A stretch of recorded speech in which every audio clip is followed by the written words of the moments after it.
software that wants to kill them. No, wait, us. No, you all. Everyone not us. I'm going away now. Give him a hand.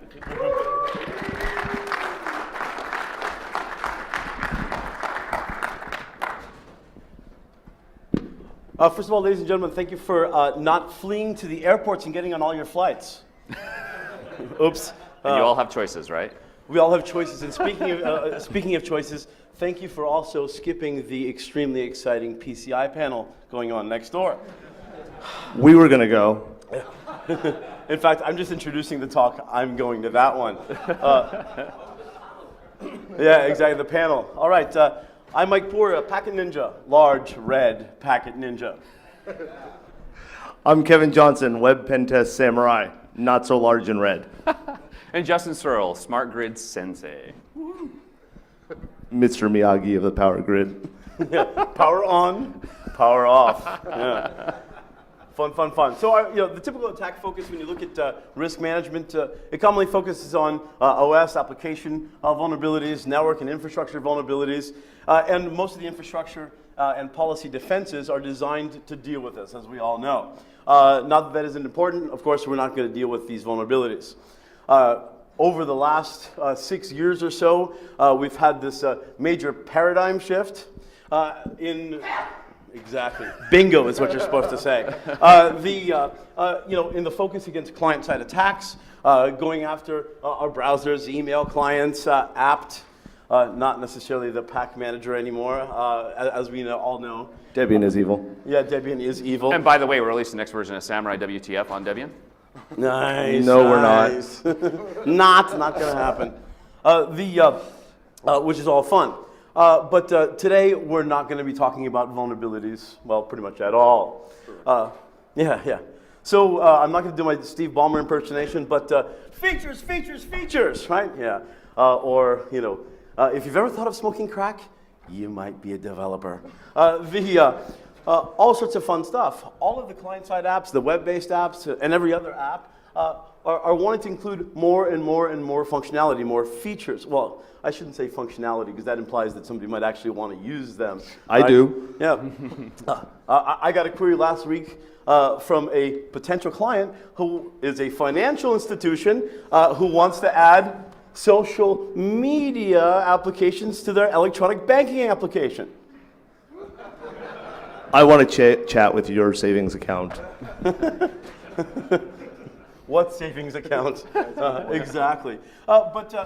This brings about this lovely feature-rich application surface for us to interact with, whether it's, Kevin's alternate, personalities on Facebook. In case you haven't noticed, all of us are all coming out as Kevin's alternate Facebook applications. Thank you. Yeah, I didn't say we're all coming out, but I guess I just did. All sorts of fun stuff. So the big thing is that when we're looking at the security controls that we've put into place to deal with situations, we look at for instance the long history a long time ago where we have Microsoft getting their behinds handed to them many times in a row, from Code Red to Nimda to Blaster to then Sasser to then being all forced to have a code freeze, learn security coding from the ground up. They improved quite a bit, not entirely, but quite a bit. Everyone, of course, having their default deny inbound firewalls and other controls, always good. They don't necessarily have a default outbound policy yet, but we're working on them as we go along. But here's the deal. All the controls are mainly designed to deal with vulnerabilities being exploited. Exploits. What's that? Exploits. Lovely. Not necessarily to detect the useful, malicious features being used against us. Oh, in fact, it's even better. We're actually requesting those features to be part of our applications. Sweet. Awesome. So let's turn that on. Talking about a few of them, we're going to go through a couple of these examples of where these features can be pwned, abused, and abused again. We're going to be releasing some of these examples.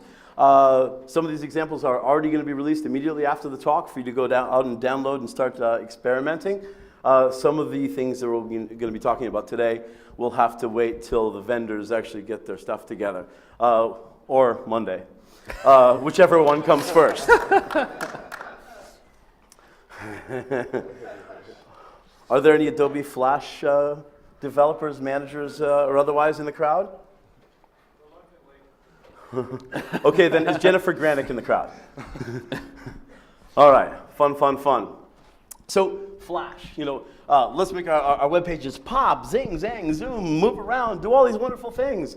And of course, let's create this lovely, secure way of delivering that to our end users, right? I always thought to myself, it's obvious to everybody that Flash, Adobe in general, would be bad at security. Why is that? Well, because their entire focus is on artsy-fartsy, let's design stuff, let's graphic design. And the best damn logo they could come up with was a red square. It's got a gradient. Yeah, and there's major widespread support, right, for SWIP objects. Well, unless you've got one of the Lego brick applications. Thanks, Steve. Yeah. So, cross-domain. The cool thing about Flash, well, cool from my perspective, is that it was designed for cross-domain stuff. At least that's what developers are asking for, right? It started as animation, as Mike said. We've started to build this feature-rich, evil-rich, ability for these Flash objects to go out and retrieve data back and forth from other websites, bring it back down and combine it into a single environment, right? We've always thought about mashups as a Web 2.0 technology, brand new, but Adobe's been giving it to us for years. I think you can take that sentence any way you want.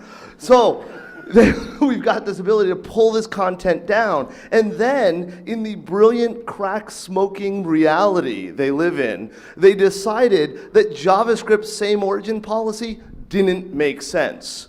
So what do you do when you're a smart developer? Reinvent the wheel. Yes. They have their own policy for controlling what sites that Flash object can retrieve content from, modify content from, display content from.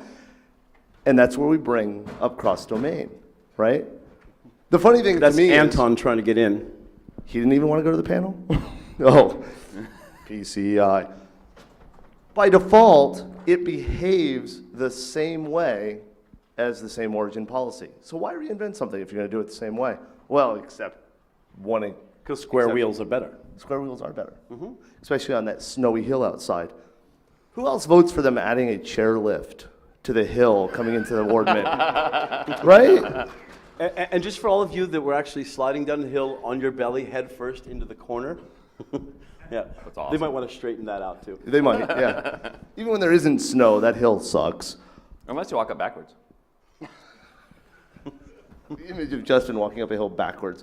So the idea is we're allowing developers and admins of applications to decide what domains are allowed to retrieve content from our site.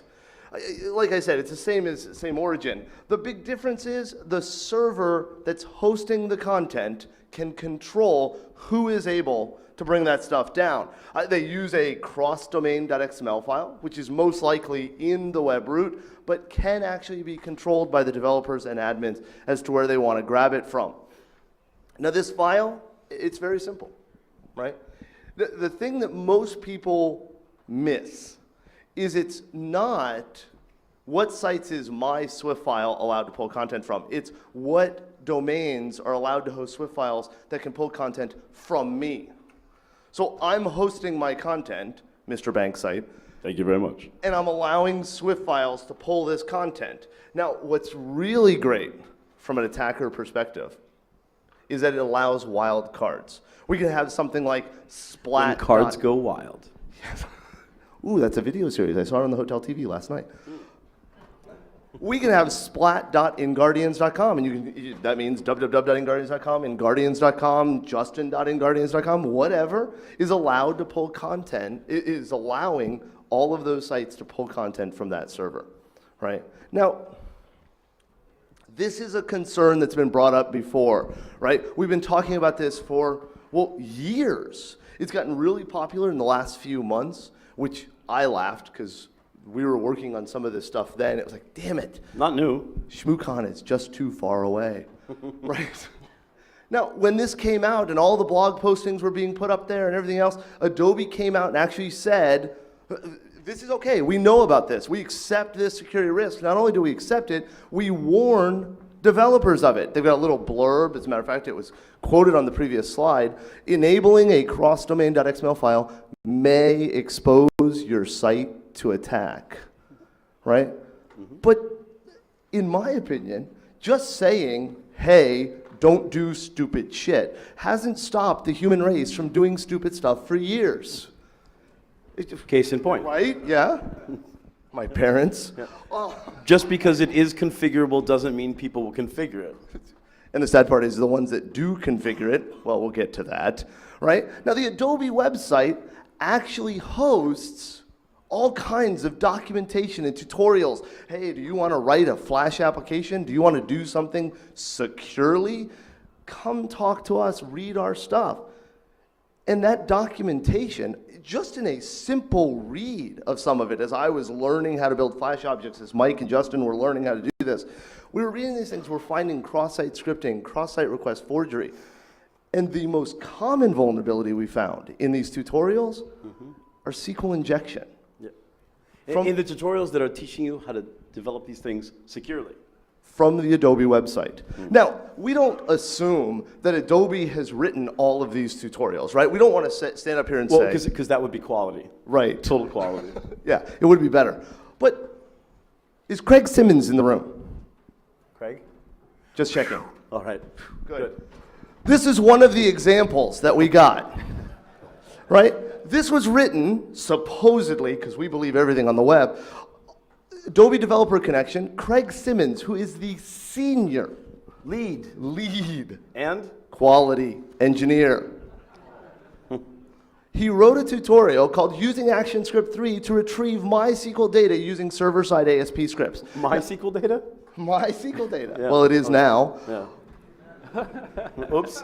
I did find it funny, though, using MySQL with a Windows technology just seems an odd combination. And in this script, right, he's giving you the ASP script, he's giving you the XML file that the Flash object will send to the server and retrieve from the server, and he's giving you the Swift file that contains this action script. What does this action script do? It builds an XML document with a series of full SQL queries that are sent via an HTTP post up to the ASP file, which parses the XML document, takes the query from the client application, and runs it against the database. You know, this isn't even SQL injection. This is SQL request. You're asking for it. Thank you. And I have to Please. say, yeah, please, yeah, it is quality, right? This is just one sample of the examples we found on the website. You can't make this stuff up, ladies and gentlemen. I tried. Nope, no, if we made it up, it would be more realistic. Well, yeah, especially if I wrote it. If I ever hand you any code to run in production, smack me. Never mind that. So, of course, you know, we pretend to be engineers. We pretend to like the scientific method. So we pretend to want at least some actual data to start backing us up. Because, you know, surely, you know, we wanted to find out, well, how many crack smoking folks have actually, well, implemented this and then, well, left it wide open to attack. So what do? Well, we went out to Alexa, which hosts a comma separated values file of the top 1 million domains on the net. And then we decided to scan all 1 million top domains on the net, try to pull their cross-domain.xml file, and examine it for, well, you know, how much crack are they smoking? Lots. Yeah, well, apparently. The first thing we did in the script was check with Google SafeSite to see if you are blacklisted. If you were blacklisted either for malware or viruses or whatever, you were removed from the list. That removed, well, quite a few of the top 1 million domains on the web, but that was good stuff. And then we started up our scan. Now, we did have a little problem with our scan in that, well, about 410,000 domains into what was left after the Google Safe Site list was done. Well, our internet connection